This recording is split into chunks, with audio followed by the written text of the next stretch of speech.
ناظرین، drama serial نن کو لے کے ویورز پہلے ہی بہت غصے میں ہیں۔ انہیں یہ چیز بری لگ رہی ہے کہ اب کسی بھی ایپیسوڈ میں کوئی بہت اچھا سین نہیں دکھایا جا رہا، کہانی کو آگے نہیں بڑھایا جا رہا، صرف ہر ایپیسوڈ میں چھوٹے چھوٹے واقعات دکھا کے ڈرامے کو ڈریگ کیا جا رہا ہے اور قسطیں بڑھائی جا رہی ہیں۔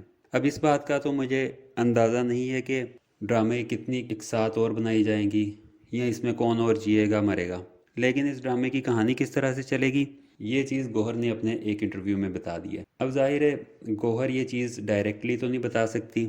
انٹرویو میں ایک سوال کے جواب میں گوہر نے جو فقرہ کہا وہ فقرہ میں آپ کو بتاتا ہوں، اور اس سے آپ کو بھی اندازہ ہو جائے گا کہ ڈرامہ سیریل نن کی اینڈنگ کیا ہوگی۔ ناظرین، یہ انٹرویو احسن خان نے اپنے پروگرام بول نائٹس میں لیا تھا۔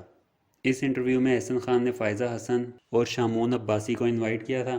اس پروگرام میں جب احسن خان نے فائزہ حسن یعنی گوہر سے یہ سوال کیا کہ ڈرامہ سیریل نن میں اور کتنی طلاقیں کروائیں گی، اب ایسے سوال کا جواب دینے کا کوئی بھی ایکٹر، ڈائریکٹر یا رائٹر مجاز نہیں ہوتا۔ کوئی بھی ڈرامہ اگر چل رہا ہے اس سے ایسوسیٹڈ تمام ایکٹرز، ڈائریکٹر، رائٹر اور تمام کریو اس بات کا پابند ہوتا ہے کہ وہ ڈرامے کی اگلی قسط یا پوری کہانی کے بارے میں کچھ نہیں کہہ سکتا۔ لیکن گوہر سے یہ غلطی ہوئی اس سوال کے جواب میں کہ ڈرامے میں مزید کتنی طلاقیں کروائیں گی۔ گوہر نے ہنستے ہوئے یہ فقرہ بول دیا کہ میں ویورز کی اور نفرت مول نہیں لے سکتی، ایک ہی طلاق کروانی تھی جو میں نے کروا دی ہے۔ اب بظاہر تو اس نے صرف ایک جو طلاق کروائی ہے اسی کے بارے میں فقرہ بولا ہے، لیکن اسی سے پوری کہانی واضح ہو جاتی ہے۔ اگر کوئی اور طلاق نہیں ہوگی جیسا کہ گوہر نے کہا ہے تو اس کا مطلب ہے کہ جہانگیر اور رابی کی طلاق نہیں ہوگی، کیونکہ اس میں بھی سارا گوہر کا ہی ہاتھ ہے۔ اور اگر یہ طلاق نہیں ہوگی تو اس کے لیے ضروری ہے کہ رابی کے خلاف جتنی بھی پلاننگ گوہر نے کی ہے وہ ساری کھل کے سامنے آ جائے۔ اس بات پہ گوہر کو تو طلاق ہو سکتی ہے، کیونکہ گوہر نے انٹرویو میں صرف اپنے بارے میں کہا ہے کہ میں کوئی اور طلاق نہیں کرواؤں گی، لیکن گوہر کو طلاق ہو سکتی ہے۔ تو موسٹ پروبیبلی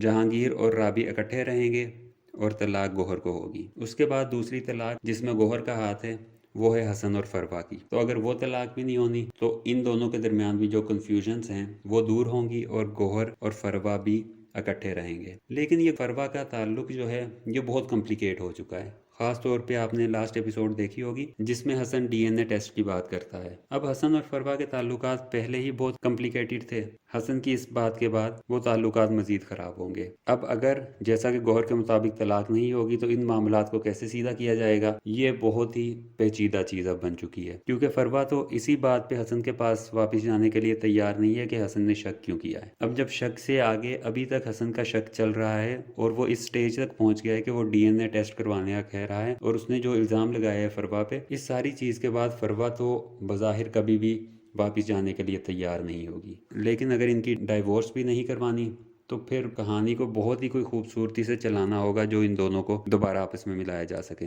اب ان دونوں کپلز کے بعد جو ایک مین ایکٹر رہ جاتا ہے اس ڈرامے میں وہ ہے ثاقب۔ اب کچھ لوگ ایکسپیکٹ یہ کر رہے ہیں کہ کیونکہ ثاقب کو اپنی غلطی کا احساس بھی ہو گیا ہے اور وہ گوہر کو بھی معاملات میں دخل اندازی نہیں کرنے دے رہا، تو ثاقب شاید رابی کی طلاق کے بعد رابی سے شادی کر لے گا۔ لیکن رابی کو تو طلاق نہیں ہو رہی، اب ثاقب کا کیا بنے گا؟ نن کی ایپیسوڈ 52 کا جو ٹریلر ریلیز کیا تھا اس ٹریلر میں ثاقب اور افشاں کو آؤٹنگ کرتے باہر کسی ریسٹورنٹ میں بیٹھ کے کھانا کھاتے بھی دکھایا گیا ہے۔ اس کے علاوہ افشاں کو بھی ثاقب سے کوئی گلہ نہیں ہے اور ثاقب بھی مسلسل افشاں کی طرف اٹریکٹ ہوتا جا رہا ہے۔ افشاں بھی ایک بڑی ایکٹریس ہے، اس ڈرامے میں اس کا رول چھوٹا ہے لیکن ویسے افشاں ایک بڑی ایکٹریس ہے۔ تو ان ساری باتوں سے یہ نتیجہ اخذ کیا جا سکتا ہے کہ شاید رائٹر ثاقب اور افشاں کی شادی کرا دے گا، کیونکہ اس کے علاوہ کوئی چارہ نہیں ہے کہ افشاں کسی اور سے شادی کرے۔ آپ کو پتا ہے کہ افشاں مردوں سے بہت زیادہ نفرت کرتی ہے۔ اب ایک ثاقب ہی ہے جو اس کے ذرا قریب آیا ہے جس پہ افشاں کو اعتماد بھی ہے۔ اسی طرح سے